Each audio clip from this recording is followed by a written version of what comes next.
Hi friends, today we're gonna talk about the Lamenters. Hey, ow, Hi friends, it looks like I got arrested by the Inquisition, so I guess we'll talk about them instead. Also, this topic was chosen by the winner of a very special Christmas paint competition in my Discord. So check out the Discord, and while you're at it, you might as well sign up for my Patreon too. Wow. But anyways, the Inquisition are the ever-inquisitive, all-powerful, subscribe to my channel and like and comment. Dead set on ensuring the purity so I can and choose loyalty the next of video. all Imperials. They're a core part of the setting, and they completely embody the paranoid and oppressive side of the Imperium. At the same time, too. within the Order, there are just so many really different perspectives and personalities. It really makes for interesting stories. Yeah. The Inquisition was founded long ago, right before the Siege of Terra, as things were their most dire. The Emperor ordered the Super Chad Malcador to find the most loyal, most skilled, and most inquisitive Imperials to form a secret order meant to sniff out and snuff out the most heinous threats to the Imperium, both through deadly force and knowledge. Along with this, Malcador also created the even more ultra super secretive chapter of Space Marines known as the Grey Knights. More on them in the future though. But anyways, after Malcador perished... Wait, which one was the secret police again? Because the Inquisition is separate from the secret police. No, wasn't the secret police the female order or something like that? I guess it's because, like... do they all work for the king? Or, like, in the name of the king? Technically, because they're all, like, against heretics. I suppose they, like, operate on different levels, though, perhaps? Are they Star Wars vibes? I'm not sure. When the Emperor cosplayed a golden carrot, the Inquisition began to get more and more extreme. In order to effectively do their job, the Inquisition was given total autonomy, unlike most other Imperial factions, and they only have to answer to the Emperor himself. So, in the current setting, they basically do whatever they want as long as they think it'll benefit the Imperium and it's not too controversial with the other Inquisitors. The Inquisition's primary job is to investigate and perhaps destroy anything they suspect may pose a threat to the Imperium. Heresies big or small, nothing is safe from the wrath of the Inquisition. Except for maybe silly funny commissars with imposter syndrome, perhaps. And the Inquisition's wrath is widely known and even more widely feared. Of course, to many, they're known as those insanos who blow up entire planets because the local burger emperor forgot their ranch dressing. And while there certainly are excessively cruel inquisitors and exterminatuses certainly do happen, the perception of the exterminatus happy inquisitor is pretty misguided. Okay, so that's what people told me. People said that they were given a bad name because one person really was trigger happy on the Death Star like vibes, like planet blowing up. But it was mostly one person's agenda, and this is usually not common. Which is like, okay, fair. We only burn a couple houses every now and then, not whole planets usually. Exterminatuses are actually quite rare and considered a heavy and unfavorable decision since it's a huge waste of resources. Furthermore, many Inquisitors prefer to operate in a much more covert style than spamming Death Stars. See, they are Death Stars! And Inquisitors do not show their hand until they absolutely have to. Remember, Inquisitors are investigators and researchers first and foremost. Many only whip out their mega weapons when they determine something is a valid threat. So they're like undercover police normally? Dude, I thought they were just like stalking the town, like flipping their coats and stuff, like being like, I'm watching you all, if any of you toe out of line. A lot of Inquisitors like to act incognito and will employ various disguises or alternate identities. For example, Amberly Vale of the Caiaphas Cain series likes to disguise herself as a beautiful babe in order to hide the fact that she's a beautiful babe who can have you and your entire planet turn into Cheeto dust if she deems you yucky enough. Wait, I want to play this character. Wait, I want to be a James Bond, like, female lead. I like this one. Imagine you're in a loving relationship with a woman who you want to marry in the past, like, 2 years. And then, bam! Bam! You let down your guard. She found the evidence that you actually are cousins with a heretic or something. Goodbye. However, when they do find something a valid threat, they have near unlimited heretic annihilating potential. Since they're such a prestigious organization in the Imperium, they have access to nearly all of its resources, and they have enough influence and fear surrounding them that whatever they don't have access to, they can pretty easily requisition if they ask nicely enough. Or, I guess ask meanly enough, depending on the Inquisitor. I was These gonna resources say. include, but are definitely not limited to, space marines, planet killers, illegal tech, over 80 million power in Rise of Kingdoms, Caiaphas Cain and his stinky friend, and basically anything else you could ever want for. You wouldn't But more on download Red an News illegal later. weapon. First, we must discuss the orders of the Inquisition, or at least the important ones, since there's basically one for anything, What? and many of them are self-explanatory. There's a lot of them. Anyways, though, there are 3 major ordos: Malleus, Hereticus, and Xenos. Xenos, Final Fantasy, or Malleus. Okay, that sounds like Malice, Hereticus. It's heretics. Xenos is like aliens, so it's kind of just named after stuff they kill. Also known as the threat beyond, the threat within, and the threat without, which The threat beyond. What's the beyond about? Is it like specifically what they're looking for? Heretics, the threat within, obviously, is like non-believers. How dare you not believe? The threat without, like outside of their solar system, the aliens. just sounds sick as I don't hell. know. The Ordo Malleus are the demon hunters of the Inquisition and specialize in combating Oh. the forces of chaos. Okay, I were forgot. the- Okay, I forgot that they're considered there's aliens and there's like demons. Cause like demons seem like aliens to me, but they're all sort of in different realms too, not just like in a huge space pile of like the galaxy. Okay, so demons first. First Ordo created as Chaos was and arguably still is the greatest threat to the Imperium. After defeating Horus, the Emperor officially established the Ordo Malleus to defend humanity from the forces of chaos while he sat on the sidelines for a little bit. The Yeah, Inquisitors just a of little. Malleus often work alongside their Ordo Militant, the Grey Knights, and are even based on the moon of Saturn Titan alongside the Grey Knights. Oh, wait, they live in our solar system? Wait a second. Could they be a couple like systems away from us? I don't I don't like imagining them so close to us. Why are they on Titan? At first, they were a heavily guarded secret order since Chaos itself was a secret, and you could kind of put 2 and 2 together if you knew an anti-chaos team existed. Well, This is like the government has an agency. Like what was it? Area 59 or something? Like, why do we have an anti-alien force if aliens aren't real? Huh? Is chaos real or not? Huh? 51? You know. Okay, yeah. however, over the years as the warp threats continue to grow, the Ordo is becoming more known as tales of their horrific might spreads across the galaxy. To clarify a bit, they're generally well known, but what they do isn't well known. Kind of like, those big green boxes exist, but you don't know what their esoteric motives. I don't know if that explains it to me. Okay, so just these like guys hulking around. They exist and they do something, but you don't quite know exactly what they're doing. Next up, we have the Ordo Hereticus, which was actually the 3rd major order to be founded, as it was made after the Age of Apostasy, but its alt name sounds a lot better second, and it effectively bridges the gap from Hereticus to Xenos. These are the witch hunters of the Imperium, and to the Ordo Hereticus, the yeah. greatest threat is the one that festers within. This is the one that makes the most biggest sense. Ordo, and as their alt name suggests, they deal with threats within the Imperium. These include, but are not limited to, rebellions, unsanctioned mutants, rogue psychers, chaos corruption, normal corruption, and Xenos incursions. I think the last one kind of gets sidelined as Hereticus simply sounds more chaos-coded, but Hereticus certainly does deal with things like Gene Stealer cults and Tau being gulp, nice to people. Along How with dare they. ensuring Imperials are properly loyal. No, don't you just love that as like, oh my god, these Tao people, they're like trying to help people? That sounds suspicious. They're obviously doing that as a front. How dare they be altruistic in front of people? They're gonna get like breed ideas of generosity. We can have Tao moving around like that? No, absolutely not. They need to go do something clear cut and obvious and greedy and selfish so that we know exactly what their intentions are.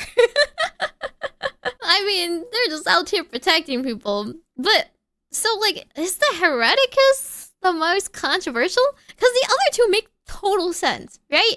Like, I absolutely want some sort of secret police to destroy any aliens or demons living around me or, like, you know, spreading their ideology.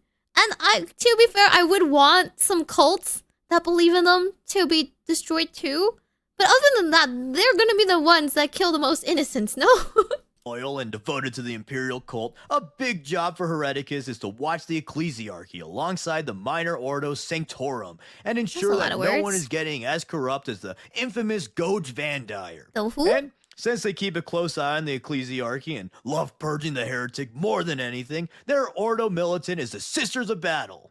And finally, we have Wait, is that the secret police? my favorite one, Ordo Xenos. And if you couldn't already tell, 1, you aren't near analytical enough to be an Inquisitor, and 2, you probably aren't even analytical enough to recognize that I just called you dumb. And I passed the test, guys! I know what Xenos means. And 3, yes, of course the Ordo Xenos deals with the Xenos threat. Do you think This they let me Ordo in? was founded after Am I the smart War enough? of the Beast, when said beast Detective. waged war and nearly destroyed the entire Imperium. It was at this moment that the Imperium decided that the funky little aliens of the galaxy were actually a threat and not just some loser guys to kick around while they waited for they're kinda chaos to show dangerous. up. If only GW would. Except this kinda isn't even true anymore, as the Xenos have been getting a lot of love lately, but it's fun to be a hater sometimes. You know, I fair. If you like them the most, you can be a hater. Also recognize this. The chamber militant of the Ordo Xenos is the Death Watch. So, of course, they often fight together and Isn't that just Darth Vader? Sorry, isn't that? Isn't that Darth Vader? Death Watch? Isn't that a little on the nose? Is this the second in the Hall of Fame of on the noseness? Inquisitors can call upon the Watch's aid whenever they need it.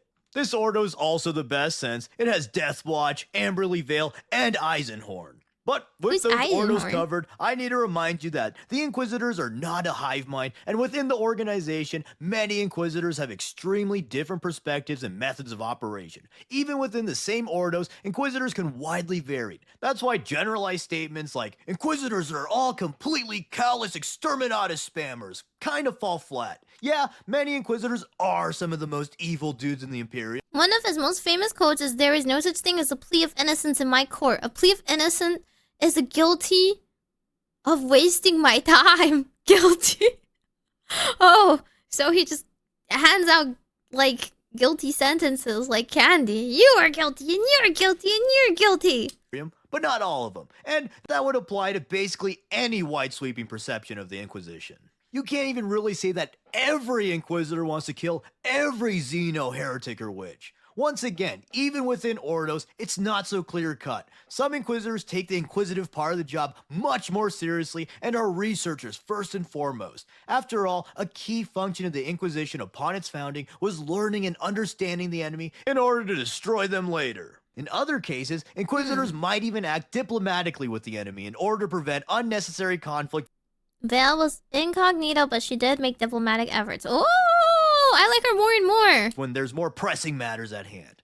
To I forgot what it was he said. further demonstrate the myriad of ideologies, one large and perhaps the most pressing significant ideological difference within the Inquisition is the schism between the radical and the Puritan. Huh. And I thought we were talking about the Inquisition, not Twitter. Am I right, boys? Oh my god. Come back next week for some more gripping political commentary. But deep in super original jokes aside, the Puritans of the Inquisition believe rules as written and hold imperial doctrines as complete fact. Okay, what I'm understanding is they're lawful evil, right? They allow no room for interpretation and are the most likely to do the meme thing of declaring anyone who looks funny a heretic. On the other hand, the radicals believe rules as intended and act on their interpretation of the Inquisition's purpose and the ideals Chaotic of the evil. Imperium. They believe that the ends justify the means and will use any means necessary to eradicate their foes. This means they often employ Okay, but he used the same picture of this dude for both. What does this guy do? Which one is he part of? I used the heresy to destroy the heresy. That's kind of cool, actually. I think that's pretty smart. I'm chaotic. Absolutely. I'm part of chaos. orthodox tactics to combat threats to the Imperium. But not that chaos, you know, I'm not a heretic. This willingness to bend the rules is technically allowed as the Inquisition has unrivaled freedom within the Imperium. However, it causes conflicts within the Inquisition as a Puritan. Is this not the same guy? Is this just like a base model? I thought he said this was like a dude. Okay, new Inquisitor, I see. Disagree with the arguably heretical action of the radicals. But finally, let's talk about the funky fellas that Inquisitors can enlist into their funky friend groups. As I've said previously, the Inquisition can basically requisition any Imperial force to work for them. So, I'll only cover Retinue are us. Also, I'm just wondering, do they actually all have hoods? Is this like accurate to their model? Do they all look like Assassin's Creed on purpose? the notable ones here. If I miss anything, just assume that the Inquisition could probably work with them. Members of an inquisitorial retinue are called acolytes. Acolytes can be permanent members of a retinue or temporary tools at the Inquisitor's disposal. This is also how new Inquisitors are made, as particularly promising acolytes can be promoted into Inquisitors if his or her master finds them worthy and 3 other Inquisitors also approve. So, first off, the Inquisition can of course call upon Imperial Guard forces to aid them. Depending on the task, this can range anywhere from penal legionnaires to the endlessly awesome Kazerkin! Woo! They've also got their own inquisitorial stormtrooper force, but any Inquisitor with an ounce of cool would try to get some Kazerkin. I actually really like the stormtroopers, just not as much as Is it Kazerkin? Is that how you pronounced it? If they're worthy of the Kazerkin's help, of course. Then I see. You have to be deemed worthy to help. Next up, we of course have their respective Ordo militants. That should be obvious. So obvious, in fact, it makes me endlessly annoyed that you can't take Death Watch or Grey Knights or Sisters of Battle in the Inquisitorial Agents Kill team.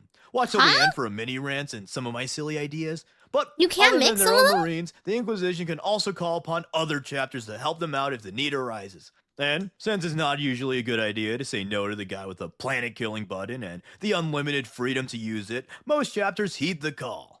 Inquisitors, especially those in Malleus or Hereticus, also like to have a Psyker or a Blank in their party in order to properly deal with enemy Psykers. Unless, of course, the Inquisitor is a Psyker themselves, which is actually quite common. Oh yeah, I was gonna say, like, I thought there was just like, I thought like half of everybody was a Psyker. What are the actual stats? Is it like 50-50? Is it like there's more Psykers than there's not Psykers? Or like actual like units and not like obviously civilians or normal people that just are unfortunate to have lived in this kind of world?